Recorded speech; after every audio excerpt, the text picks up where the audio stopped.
और पेसा का ड्राफ्ट जारी कर दिया गया है। पेसा कानून का, इसे लेकर आदिवासी संगठनों के साथ साथ बीजेपी ने भी विरोध दर्ज कराया है। पूर्व मुख्यमंत्री और पूर्व केंद्रीय मंत्री अर्जुन मुंडा ने इसे आदिवासी समुदाय के साथ धोखा बताया है। वहीं पूर्व मुख्यमंत्री चंपई सोरेन ने भी आदिवासी समुदाय को पेसा के नाम पर छले जाने का आरोप लगाया है। उनका कहना है कि रूढ़िवादी शब्द हटा दिया गया है और ये कहीं से भी उचित नहीं है। सरकार की तरफ से पेसा कानून के नाम पर एक मजाक किया गया है आदिवासी समुदाय को लेकर। इस बात को लेकर चंपई सोरेन ने आपत्ति जताई है। उन्होंने कहा कि संविधान की धारा 13(3) में रूढ़िजन्य प्रथाओं को स्पष्ट तौर पर पहचान दी गई है, लेकिन झारखंड सरकार के पेसा ड्राफ्ट में उसे हटा दिया गया है। ज्यादा जानकारी के लिए हमारे साथ करिश्मा है। करिश्मा, दो पूर्व मुख्यमंत्री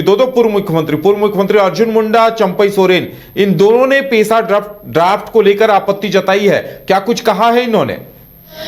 जी देखिए, पेसा अधिनियम को लेकर अब कहीं ना कहीं राज्य की सियासी सरगर्मी तेज हो गई है। झारखंड के पूर्व मुख्यमंत्री चंपई सोरेन पहले धोखा शब्द का प्रयोग करते हैं और उसके बाद आरोप जो है वो सरकार पर लगाते हैं, और दूसरी ओर झारखंड के पूर्व मुख्यमंत्री अर्जुन मुंडा भी है, वो प्रेस वार्ता कर सरकार पर कई आरोप लगाते हैं। और उनका कहना है कि सरकार पहले सार्वजनिक इस वजह से नहीं की थी क्योंकि पहले तमाम लोगों को पता चल जाता कि इस ड्राफ्ट में आदिवासी हित और उनके अधिकारों को लेकर कोई भी बातें नहीं कही गई है। पहले हम अपने दर्शकों को बताते हैं कि आखिर चंपई सोरेन ने प्रेस वार्ता कर कल किस तरह से सरकार पर कई गंभीर आरोप जो है वो लगाए हैं। देखिए, यहाँ पर सीधा चंपई सोरेन ने कहा है कि पेसा कानून के नाम पर आदिवासी समाज को धोखा दिया जा रहा है, और उनका ये भी कहना है कि सरकार ने नियमावली को जानबूझकर लंबे समय तक इस वजह से भी छुपा कर रखा था क्योंकि जब लोगों को पता चलेगा, जब लोगों को ये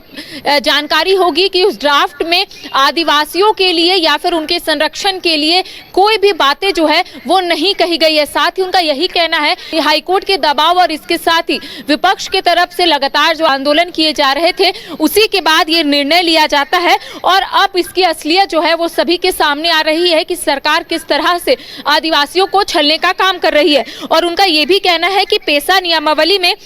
न केवल आदिवासी हितों के खिलाफ है बल्कि इससे अधिनियम के मूल उद्देश्य और आदिवासी स्वशासन की भावना जो है उसे कहीं ना कहीं कमजोर करने की कोशिश सरकार ने किया है। उन्होंने प्रेस वार्ता कर ये कहा है कि पहले सरकार के तरफ से ये दावे किए जा रहे थे कि जब पेसा एक्ट लागू होगा झारखंड में तो यहाँ के ग्राम सभा को कहीं ना कहीं सेल्फ गवर्नेंस की ताकत मिलेगी, लेकिन अब ऐसा प्रतीत नहीं होता है। दूसरी ओर अगर हम झारखंड के पूर्व मुख्यमंत्री अर्जुन मुंडा की बात करेंगे तो उनका भी कहना है कि जो ट्राइबल्स के कैरेक्टर है उसे कहीं ना कहीं डाइल्यूट करने की कोशिश की गई है। सरकार ने ड्राफ्ट अच्छे से नहीं बनाया है, ना तो उसमें आदिवासी की परंपरा या फिर कोई रूढ़िवादी जैसे शब्द का प्रयोग किया गया है। तो ऐसे में लगातार इसको लेकर राज्य की सियासी सरगर्मी तेज हो गई है। और दूसरी ओर देखिए, आदिवासी समाज के कई ऐसे अगवा जन हैं जिनका यही कहना है कि कुछ दिन के बाद वो लोग मुख्यमंत्री हेमंत सोरेन से मुलाकात करने के लिए जाएंगे और तमाम बातों का जिक्र करेंगे। लेकिन साथ ही जो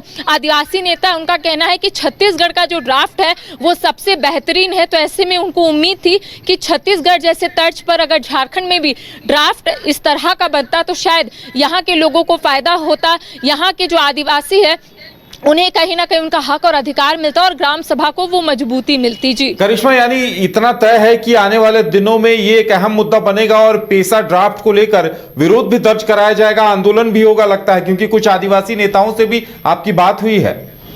जी देखिए, आदिवासी नेताओं का कहना है कि आने वाले समय में एक रूपरेखा तैयार की जाएगी और पेसा ड्राफ्ट को लेकर कहीं ना कहीं जो आदिवासी समुदाय है वो गोलबंद करेंगे, आंदोलन करेंगे और इसको लेकर आने वाले समय में एक रणनीति जो है वो बनाई जाएगी। लेकिन इससे पहले तमाम जो आदिवासी समाज के अगवा जन है वो पहले मुख्यमंत्री हेमंत सोरेन से मुलाकात करेंगे, ड्राफ्ट के बारे में जिक्र करेंगे, क्योंकि लगातार जो आदिवासी नेता है उनका आरोप है कि ड्राफ्ट जब बनाया जा रहा था तब तमाम आदिवासी समुदाय के लोगों से सुझाव लिया गया। अगर 300 आदिवासी समुदाय की तरफ से सुझाव दिए गए तो ऐसे में उनका आरोप है कि 150 लोगों का ही बात सुना गया, और जो कह सकते हैं कि प्रावधान है, जो मूल रूप से जो प्रावधान होने चाहिए वो प्रावधान नहीं है, जिस वजह से जो आदिवासी नेता है वो काफी आक्रोशित नजर आ रहे थे, काफी नाराज थे। और उनका कहना था कि अब बस रूपरेखा तैयार की जाएगी, एक बड़ी मीटिंग जो है वो आने वाले समय में रखी जाएगी और उसके बाद सभी लोग सीएम मुख्यमंत्री हेमंत सोरेन से मुलाकात करने के लिए जाएंगे। और जानने और समझने की कोशिश करेंगे कि आखिर इस ड्राफ्ट में